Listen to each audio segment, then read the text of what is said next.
नमस्कार दोस्तों, अंबाला कवरेज देख रही हैं आप और मैं आपके साथ शिल्पी काम्बोज। चुनावी दौर की अगर बात करें तो वो कहीं ना कहीं अब उनकी चुनावों की सरगर्मियां जो हैं वो देखने को मिल रही हैं और उसी को लेकर आए दिन जो है इंटरव्यूज चल रहे हैं और उसी कड़ी में हम इस वक्त आपको मिलवाने वाले हैं लक्ष्मी देवी जी से। जी हाँ, बिल्कुल आपको बता दें कि लक्ष्मी देवी जो है, हालांकि वो इस वक्त अंबाला कवरेज के स्टूडियो में मौजूद है, इस वक्त वो हमारे साथ ही हैं और आपको ये भी बता दें कि 2012 में इन्होंने अपना राजनीतिक की जो थी वो शुरुआत की थी और वो भी इंडियन लोक दल नेशनल लोक दल से, जी हाँ आईएनएलडी से इन्होंने अपनी राजनीतिक की शुरुआत की थी। और उसके बाद की अगर हम बात करें आईएनएलडी के साथ ये जुड़ी हुई थी 2018 तक। 2018 में इन्होंने आईएनएलडी को दरकिनार किया था और उसके बाद किस पार्टी से ये जुड़ी थी वो भी हम आपको जरूर बताएंगे, लेकिन सबसे पहले हम मिलवाते हैं आपको लक्ष्मी देवी जी से। तो सबसे पहले लक्ष्मी देवी जी, आपका बहुत बहुत स्वागत है अंबाला कवरेज के स्टूडियो में। नमस्कार जी, अंबाला कवरेज के सभी साथियों को जी और अंबाला के हमारी जनता को। जी बिल्कुल।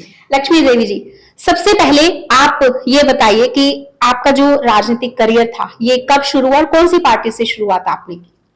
देखिए, 2012 का जो हमारा वार्ड था अंबाला का, वार्ड नंबर 3 वाल्मीकि नगर, वो रिजर्व था। और हालांकि मैं उससे पहले सामाजिक कार्य करता थी, स्कूल समय से ही सामाजिक कार्यों में भागीदारी रही मेरी। उसके बाद फिर धार्मिक और सामाजिक संगठनों के साथ जुड़ के जो हमारा सबसे अतिशोषित वंचित सफाई कर्मचारी है या महिलाएं हैं या युवा हैं, उनकी पीड़ा को देखते हुए मैं सामाजिक कार्यों में सम्मिलित रही। और उसके बाद धीरे धीरे मेरे ऊपर एक दबाव बना समाज का कि मुझे चुनाव लड़ना चाहिए किसी राजनीतिक पार्टी से। तब हमने 2012 का इंडियन नेशनल लोकदल से जो रिजर्व सीट थी, मेयर के लिए रिजर्व थी, तो तब मैंने वहां से ये चुनाव लड़ा और समाज के हित के लिए ही वो चुनाव था।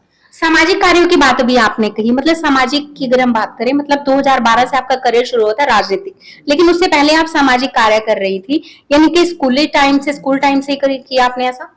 बिल्कुल, मैंने स्कूल समय से ही एज ए वॉलेंटियर रही। मेरे पिताजी एक सैनिक रहे हैं, तो शायद कहीं ना कहीं उनका एक जो डीएनए था वो वर्किंग करता था। मैं सुबह 4 बजे उठ के अपनी पीटी वगैरह करती थी। स्पोर्ट्स में मेरा बहुत ज़्यादा ध्यान था, वो मुझे रनिंग के लिए भेजते थे। फिर उसके बाद मैं लॉन्ग जंपर रही 5th क्लास तक।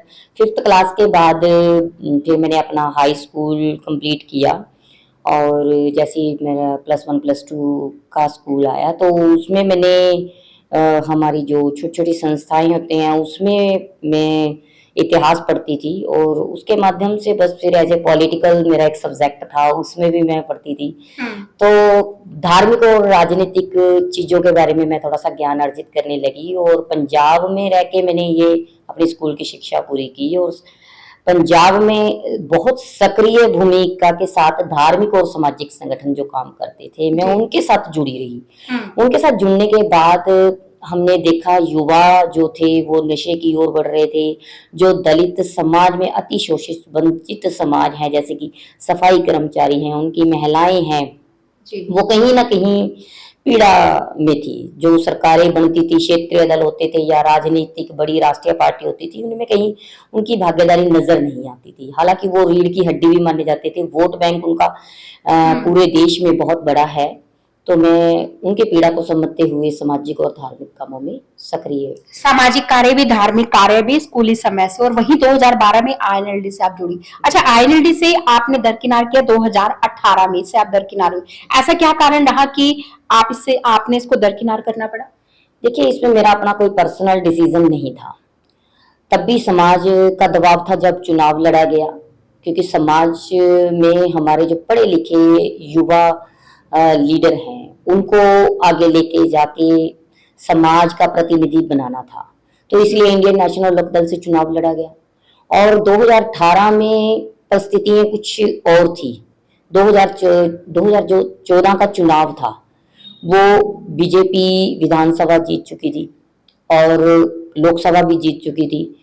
और कहीं ना कहीं राष्ट्रीय पार्टी में समाज का दबाव था कि किसी राष्ट्रीय पार्टी में जाया जाए। और बीजेपी से कहीं ना कहीं समाज थोड़ा सा रुष्ट था। पिछले 4 सालों में कुछ ऐसी भूमिका अदा नहीं हो पाई थी पार्टी की तरफ से, तो इसलिए कांग्रेस पार्टी की तरफ हमारा ध्यान केंद्रित हुआ। और पूरब के जो यहाँ के बहुत बढ़िया कदावर नेता हैं चौधरी निर्मल सिंह जी, उनके साथ हमने जुड़ के कांग्रेस पार्टी मैंने ज्वाइन की। तो चौधरी भूपेंद्र सिंह हुड्डा जी ने मेरे को कांग्रेस ज्वाइन करवाई और फिर उसमें सक्रिय भूमिका में मैं कांग्रेस पार्टी के बहुत बड़े एक 2018 में दलित महिला कांग्रेस की चेयरपर्सन भी बन के आई। और 2019 का उपचुनाव था यहाँ पर जींद में सुरजेवाला जी का, उसमें एआईसीसी के जो राष्ट्रीय अध्यक्ष हैं नितिन राउत जी ने एससी डिपार्टमेंट के, उनका मेरी तरफ ध्यान केंद्रित हुआ। मेरी सक्रिय भूमिका देखी, मेरा दलित बड़ा चेहरा मानते हुए उन्होंने मुझे बहुत बड़ी बड़ी जिम्मेवारियां दी। जी जी बिल्कुल। देखिए, हमने जैसा बताया आपको कि 2012 से इनका राजनीतिक करियर शुरू हुआ और उसके बाद 2018 में इन्होंने कांग्रेस, यानी कि आपको बता दें कि 2018 में कांग्रेस इन्होंने ज्वाइन की। अच्छा, कांग्रेस जब आपने ज्वाइन की तो उसके बाद जिस तरह से अभी आपने बताया कुछ संस्थाओं के साथ भी आप जुड़ी हैं और उसमें बहुत आगे बढ़ चढ़कर आपने काम भी किया। और वहीं अगर आगे की अब रणनीति की बात करें, क्योंकि चुनावी दौर चल रहा है, तो आगे की क्या कुछ रणनीति रहेगी आपकी? देखिए, ये बात तो है कि मैं समाज के जो 36 बिरादरियों की नेता हूँ इस समय, और दलित समाज का भी मुझे नेता माना है। और आज मैं रिप्रेजेंटेटिव हूँ अपने दलित समाज की तरफ से। आप देख सकते हैं अंबाला में आज दलित चेहरा होने के नाते दलित नेता कौन है जो अपने सक्रिय भूमिका में समाज के हित की बात कर रहे हैं। अभी आपने देखा होगा 1 अक्टूबर का एक मामला था जब हमारे बीच में हमारे माननीय गवर्नर जी आए थे जी। और स्लम बस्ती के पास ही उनका एक कार्यक्रम था स्वच्छता का। तो स्वच्छता पे सवालिया निशान था। हम पीड़ा में थे इस बात के लिए कि स्वच्छता है कहाँ। तो गवर्नर के सामने हमने ये मुद्दा उठाया मैंने और बताया, तो इस बात से एक बहुत अच्छा मैसेज भी गया जी। और आज इसी चीज को देखते हुए समाज की फिर से एक जिम्मेवारी को लेते हुए जो समाज ने मेरे कंधों पे या 36 बिरादरियों ने मेरे कंधे पे एक हाथ रख के मुझे आगे बढ़ाने का काम किया है, तो मैंने वहीं पे समाज हित में राजनीति में अपनी भागीदारी और सक्रियता की एक महापंचायत, जो बड़ी पंचायत दिल्ली की कहा जाती है, संसद में जाके उनकी बुलंद आवाज बन सकूं, उनके हक अधिकारों के लिए बात कर सकूं। तो उसी के लिए मैंने कांग्रेस पार्टी से टिकट के लिए एप्लीकेशन दिया है और उम्मीद करती हूँ कि कांग्रेस पार्टी मुझे जरूर चुनाव लड़ाएगी और भेजेगी, ताकि मैं अपने अंबाला लोकसभा के क्षेत्र की अब बुलंद आवाज बनकर वहां संसद में उठा सकूं। जी बिल्कुल। आपको बता दें कि लक्ष्मी देवी जो है कांग्रेस यानी कि अंबाला से लोकसभा सीट के लिए एक तरह से जो है चुनने की बात जो है वो की रहा, मतलब जनता का सहयोग इसमें आपको पूर्ण तरीके से मिल पा रहा है? बिल्कुल। देखिए, 36 बिरादरी का प्रतिनिधि बन के जाऊंगी तो 36 बिरादरी की ही बात करूंगी, उसमें कोई विशेष जाति की बात नहीं आती है। और मैं लोकतंत्र में विशेष जाति की बात को रख भी नहीं सकती, हम मानते भी नहीं है, क्योंकि देश हित की बात करनी है तो लोकतंत्र की बात करनी है। तो मैं 36 बिरादरी का मुझे भरपूर सहयोग है। अंबाला का आज हर वर्ग हर जाति विशेष का व्यक्ति मुझे जानता पहचानता है और हमारी बात भी हुई है हाईकमान से कि लोकल पर जो लोकल उम्मीदवार हैं, जो पार्टी में अपने सक्रिय भूमिका दिखा रहे हैं, पार्टी के हर मुद्दे को उठा रहे हैं, जैसे कि अभी राहुल गांधी जी की भारत जोड़ो यात्रा अंबाला से होके गुजरी थी, तो हमने अपना एससी डिपार्टमेंट के माध्यम से एक बहुत बड़ा मंच लगाया था और वो लास्ट मंच था राहुल गांधी जी का, जब वो भारत जोड़ो यात्रा को पंजाब की ओर लेके जा रहे थे। वो लास्ट मंच एससी डिपार्टमेंट का था, तो वो मंच की अध्यक्षता वो मंच मेरे द्वारा ही लगाया गया था और इसलिए वो पूरी 36 बिरादरी का मंच था, कोई उसका नहीं था। 36 बिरादरी के लोग हमारे साथ हैं।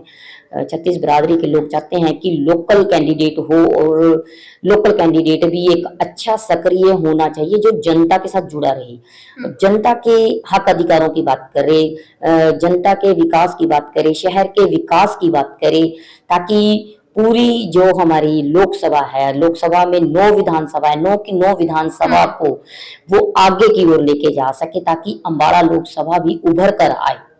अम्बाला लोकसभा की जिस तरह से आप बात कर रही है, ये तो बात रही आपकी, लेकिन अगर बात कर ले अम्बाला की या फिर अम्बाला की जनता की बात कर ले, विकास की भी आपने बात की, तो क्या लगता है कि जिस तरह से होता है कि सीट मिलने के बाद जनता को नहीं पूछा जाता है, विकास कार्यों को नहीं पूछा जाता है, अगर एजेंडे की आपके बात करें तो सबसे पहले एजेंडे में क्या कुछ रहेगा?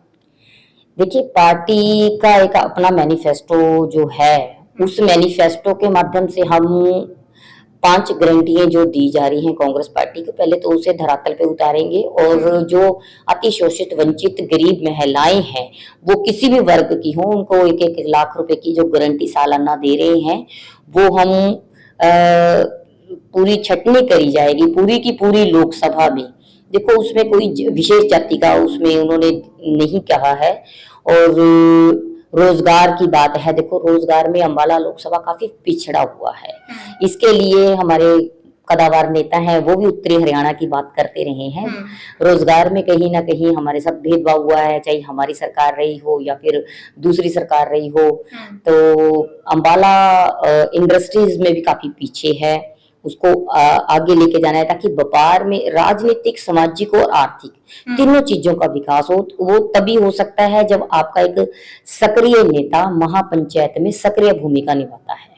जी जी बिल्कुल। देखिए, अम्बाला लोकसभा की बात हो रही है, जिस तरह से चुनावों की बात हो रही है, तो अम्बाला लोकसभा की अगर हम बात करें तो उसमें कांग्रेस से लक्ष्मी देवी जी, हाँ, क्योंकि 36 बिरादरी जो है वो उनको एक तरह से कहें तो एक आगे बढ़ने का भी एक तरह से उनको कहा जा रहा है कि आप आगे बढ़िए, और वही लोकसभा की बात हो रही है। और अगर मैनिफेस्टो की बात करें या फिर एजेंडा की बात करें तो सबसे पहले बेरोजगारी और महिलाओं के बारे में सोचने का प्रयास किया जा रहा है। अब देखने वाली बात यह रहेगी, हालांकि अगर बात करें कैंडिडेट्स की भी बात कर ले या फिर चुनावी किसी भी मुद्दे को लेकर बात कर ले, तो सबसे पहले विकास कार्यों की, और अगर अपने लोकल की बात करें, जिस तरह से अम्बाला लोकसभा की बात हो रही है, और तो कहा यही जा रहा है कि विकास की तरफ ध्यान दिया जाएगा। आमजन के जिन जो काम रुके होते हैं या नहीं हो पाते, उन कामों की बात की जाती है, और वो कहीं ना कहीं कह भी रही है कि अगर अम्बाला लोकसभा कांग्रेस से जो है जनता इनको चुनती है, लक्ष्मी देवी जी को, तो उसके बाद खरी उतर पाएंगे, ये अपने जो भी इनके वादे होंगे उन सभी पे खरा उतर पाएंगी। अब देखने वाली बात ये, क्योंकि चुनावी दौर जो है वो सिर पर है, और उसके बाद जनता का क्या कुछ निर्णय रहेगा। अगर इनको अगर इनको कुर्सी मिलती है तो उसके बाद ये जनता के लिए क्या करेंगी, ये देखने वाली बात रहेगी। जी हाँ, अम्बाला कवरेज से इस वक्त आप जुड़े थे, और अम्बाला कवरेज में इस वक्त जो है स्टूडियो में लक्ष्मी देवी जो है वो हमारे साथ यहाँ पर मौजूद थी। आप क्या कुछ कहना चाहेंगे इस पर? आप अपना कमेंट सेक्शन में कमेंट जरूर कीजिएगा।